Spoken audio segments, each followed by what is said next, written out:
ये जो अजान, ये जो लाउड स्पीकर के मुद्दे पे कहाँ कहाँ किस किस प्रदेश में किस किस स्तर पे राजनीति हो रही है, वो जरा दर्शकों को हम बताने जा रहे हैं इस वक्त। तो सबसे पहले हम आपको बताते हैं कि राजस्थान में क्या सियासत है और वहां की तस्वीरें क्या है। ये जो इर्द गिर्द प्रदेश आपको दिख रहे हैं, ये सीएम नीतीश कुमार भी इस पे स्टेटमेंट दे चुके हैं। अशोक गहलोत का क्या स्टैंड है, क्लियर है। महाराष्ट्र में उद्धव ठाकरे ने क्या कहा है, ये भी क्लियर है। तो लाउड स्पीकर को शांत किया है सीएम योगी आदित्यनाथ ने, लेकिन जब सीएम नीतीश कुमार से पूछा जाता है बिहार के सीएम से, तो वो कहते हैं कि ये फालतू का मुद्दा है। गिरिराज सिंह कुछ और ही स्टैंड लेते हैं।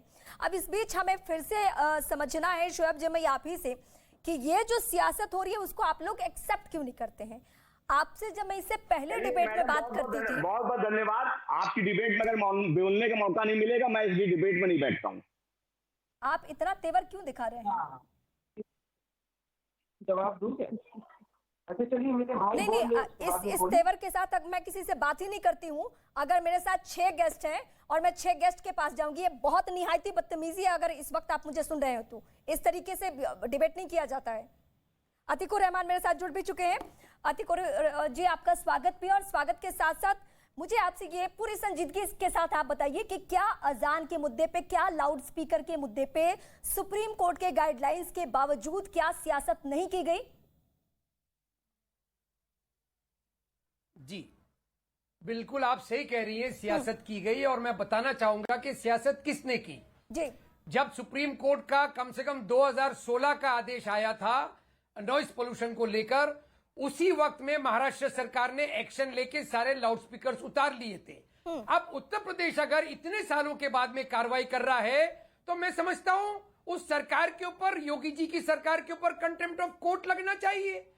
और ये जो प्रक्रिया शुरू हुई है लाउड स्पीकर उतारने की, ये भी आप सुन लीजिए कि ये जब हिंदू और मुसलमानों ने एक होकर खुद, ताकि माहौल अच्छा बना रहे, जब लाउड स्पीकर उतारने का फैसला किया, तो ये हिंदू और मुसलमानों की एकता इनको बर्दाश्त नहीं हुई। और ये फिर ये प्रक्रिया इन्होंने शुरू की, ये नैरेटिव तैयार करने के लिए कि योगी सरकार लाउड स्पीकर उतार रही है। इनको कंटेम्प्ट ऑफ कोर्ट इनके ऊपर लगाया जाए और ये भी चीज को संज्ञान में लिया जाए, हिंदुओं और मुसलमानों की एकता बीजेपी से बर्दाश्त नहीं होती है।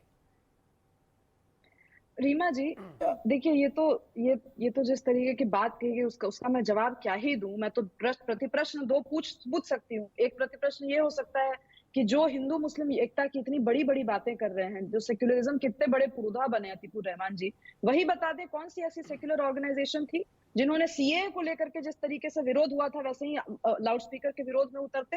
ये लोग कहते हैं कि भाई हम लोग हिंदू मुसलमान दोनों चाहते हैं कि पूरे देश भर में बैन हो जाए, क्योंकि ऐसी बात तो है नहीं कि पहली बार भारत ने ऐसा किया। इंडोनेशिया में लिमिटेशंस हैं, जो कि सबसे बड़ा Muslim population, one of the most populous Muslim population का देश माना जाता है। सऊदी अरेबिया में जहां की दुहाई देते हैं हमारे यहाँ के मुसलमान, वहां के भी जो माफ कीजिएगा, मुसलमान नहीं, कुछ जो मुसलमान हैं जो सऊदी अरेबिया की जो इस्लाम है उसकी दुहाई देते हैं, शरिया लॉ की दुहाई देते हैं, वहां पर जाकर के भी आप देखिए वहां लिमिटेशंस है। तो ये जो पढ़े लिखे मुसलमानों ने क्यों नहीं कहा कि हम लाउड स्पीकर में बैन चाहते हैं? आज जब हो गया तो इनको कंटेम्प्ट ऑफ कोर्ट दिख रहा है। मैं कहती हूँ कंटेम्प्ट ऑफ कॉन्स्टिट्यूशन भी होना चाहिए, लगातार सारी सरकारों पे होना चाहिए, क्योंकि मॉडल सिविल, ये यूनिफॉर्म सिविल कोड आने की बात तो हमारे कॉन्स्टिट्यूशन में लिखी हुई है भाई। फंडामेंटल जो राइट्स के बाद ड्यूटीज है उसमें उसी तरीके से बहुत सारी चीजें अतीकुर रहमान जी, जिसमें कंटेम्प्ट ऑफ कॉन्स्टिट्यूशन दुनिया के हर देश के हर पॉलिटिशियन पे, हर पॉलिटिकल पार्टी पे होना चाहिए। करेंगे अनुमोदन आप? जी, अब जवाब सुन लीजिए। देखिए, इतना तैश में आने की जरूरत नहीं है। मैं आपका ध्यान दिलाना चाह रहा हूँ हिंदू मुस्लिम एकता की तरफ। उस एकता को आप एंडोर्स क्यों नहीं कर रही हैं?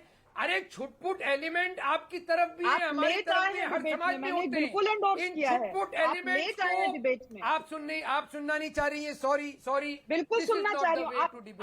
आप पर्सनल अटैक कीजिएगा तो मैं नहीं सुनूंगी ना। आप पर्सनल अटैक कीजिएगा तो नहीं सुनूंगी। मैंने कोई जवाब नहीं किया। आपने कहा मैंने अनुमोदन नहीं किया। बताइए। आपने कहा मैंने अनुमोदन नहीं किया। आप डिबेट में पहले आए होते तो सुना होता आपने। बिल्कुल इस पूरे पॉलिसी की खुले मन से मैं अनुमोदन ही कर रही हूँ। हिंदू मुसलमानों के बीच में कोई कंट्रोवर्सी नहीं हुई। ये पॉलिसी, इससे बड़ी घटना क्या हो सकती है? योगी जी को सलाम, उत्तर प्रदेश की जनता को सलाम। आगे बोलिए, तर्क पे बात कीजिए। कौन से मुस्लिम ऑर्गेनाइजेशन ने कहा कि बैन होना मैं चाहिए? तर्क सुप्रीम पे कोर्ट ने बात कह करूंगा, दिया देखिए। हम बैन कर रहे हैं। इंटेलेक्चुअल मुस्लिम ऑर्गेनाइजेशन कौन थी? तो कोर्ट का मामला बनेगा सरकारों में, तुरंत बैन कीजिए, बताइए ना। ये प्रश्न पूछा है मैंने। कुछ देखिए, महाराष्ट्र सरकार को आप जो कटघरे में खड़े करने की कोशिश कर रही है, मैं हाँ उसका शरद जवाब जी, दे मैं रहा आती हूँ था। आपके पास भी। मैं ये जवाब दे रहा था कि यहाँ पर बगैर किसी भेदभाव के नॉइस पोल्यूशन के खिलाफ मैं महाराष्ट्र एक-एक सरकार करके ने जितने जब माने सुप्रीम प्रेम कोर्ट का शुक्ला, आदेश जानजी, आया मैं उस पर सबके पास एक्शन आती लिया, हूँ। लेकिन योगी सरकार ने पिछले 10 सालों में एक्शन क्यों नहीं लिया? क्यों आपको अभी होश आया? क्यों जब आप अपनी योगी पीठ सरकार थपथपाना 5 होती साल है, पुरानी है अभी, 10 आप साल जब नहीं चाहते हुए हैं उसको। वहां पर पत्थर भेज देते हैं। हमने आपको फूल विजन्स आ रहे भेजे, हैं। हमने तिरंगा यात्रा निकाली, उस तिरंगा यात्रा के ऊपर फूलों की बारिश हुई, वो आपसे बर्दाश्त नहीं हुआ। आपने देखा कि अरे हमने तो पत्थर भेजे थे, फूल कैसे बरसने लगे, आपके होश उड़ गए, रीमा हड्डियां जी, खड़ी हो गई जवाब योगी नहीं सरकार है की। इनके पास। कैसे बोलिए, हिंदू इनके पास मुसलमान ना एक हो जवाब रहे है, हैं? इन इनके हिंदू और पास ना तो मुसलमानों की तार्किक एकता जवाब है, आपको और ये रास रेटोरिक नहीं में आती जा है। रहे हैं, तो फिर मैं भी क्यों? कह सकती हूँ। क्योंकि श्रीलता आप जी, मैं आपके पास भी आती हूँ। प्रोटेस्ट के श्रीलता जी, मैं बहुत देर से कुछ कंसोलिडेशन कहना चाहते हैं। सिर्फ इन श्रीलता जी, आप मुद्दों पे क्या कहना आधारित चाहते हैं इस है। वक्त? हिंदू और मुसलमानों को बांटो और हिंदुत्व कंसोलिडेशन को आगे बढ़ाओ। रीमा जी, जी मेरी आवाज आ रही है? शब जी, आज आपकी आवाज वो में असल में थोड़ी सी छोटे परेशानी प्रश्न है, पूछ अगर रहा था। उसे आप ठीक कर पाए तो बेहतर होगा। अब आ रही है क्या आवाज? हाँ, आवाज आ रही है, आवाज मिल रही है हमें, लेकिन क्लियर नहीं है। बस इतनी सी रिक्वेस्ट है कि अगर आप कुछ हो पाए। आप बोलिए, अभी आप बोलिए। एक सेकंड अब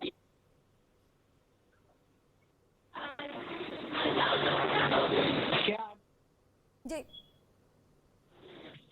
जी जी जी, बहुत बहुत शुक्रिया। मैं थोड़ा किसी ठीक है। अपने गांव में हूँ, तो यहाँ थोड़ा दिक्कत होती है, लेकिन मैं गुजारिश ये रहेगी कि मैं स्काइप से जुड़ा हूँ, तो जिनको भी सवाल पूछना होगा इंटरेक्शन बाद में कर ठीक ले, है, मैं ठीक है। अपने 2 पॉइंट रख देता हूँ। ठीक है, ठीक है। शब जी बोलिए, आप कुछ कहना चाहते थे इस वक्त।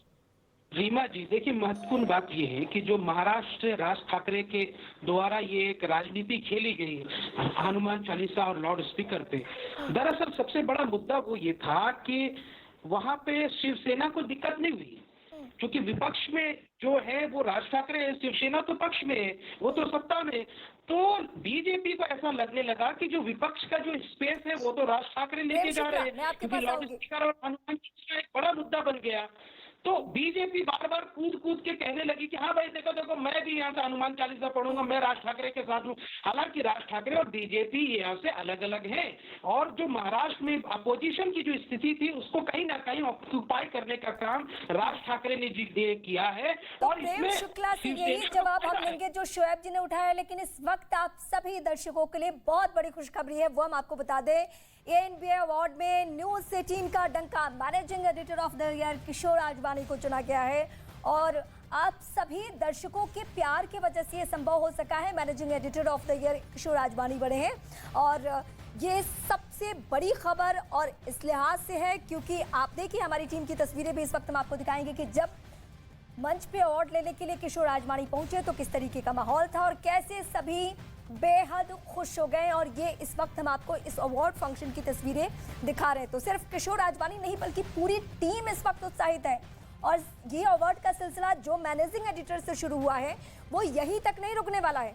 अभी अगला जो कुछ घंटा है उसमें आपको एक के बाद एक हम आपको बताएंगे कि हमारे पास कितने जौहरी हैं, हमारे पास कितने हुनरमंद लोग हैं, और उस पूरी टीम के बदौलत ये जो स्क्रीन चमकता है ये इसी टीम की News 18 have yet